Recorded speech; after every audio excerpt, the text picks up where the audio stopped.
Embaixador Irlanda ba Timor-Leste no Indonesia, Padraig Francis, hatonia fiar katak Timor-Leste pronto na sai membro ativo ba ASEAN, hodi lori valor democrático no direitos humanos.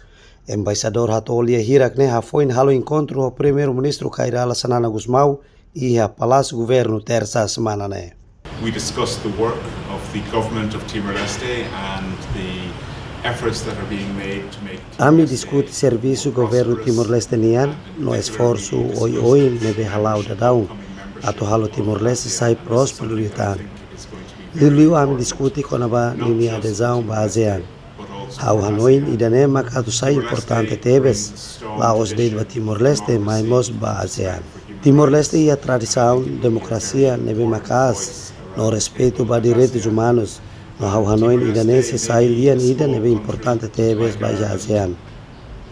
Timor-Leste bela nação kiki anesan Irlanda, mas be anesan Irlanda ami sente ia responsabilidade ato halau ami ninia parte ia mundo. No hau fiar katak Timor-Leste mos sei continua halau nune. Hau Hanoi buat ida nebe Irlanda bela halo maka uluk nanain encoraja Timor-Leste no ami ni exemplo. Mas be ami mos koko ato for formação barak lutan ba emasira ia Timor-Leste. Ami ia programa bolsa estudo nebe estudante Timor-Ansira bele ba Irlanda.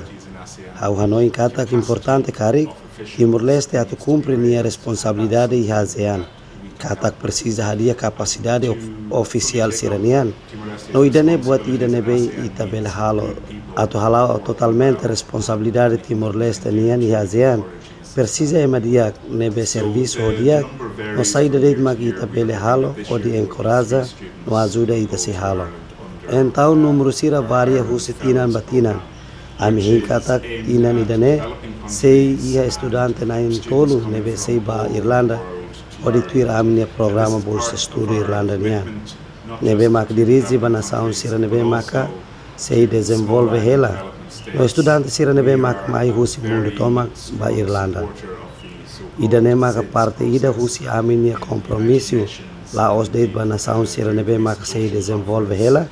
Mai be mos ba estado que sira nebe maka sei desenvolve hela. We are a small island. We understand the challenges that small islands face, and small islands can be assured of our fellowship.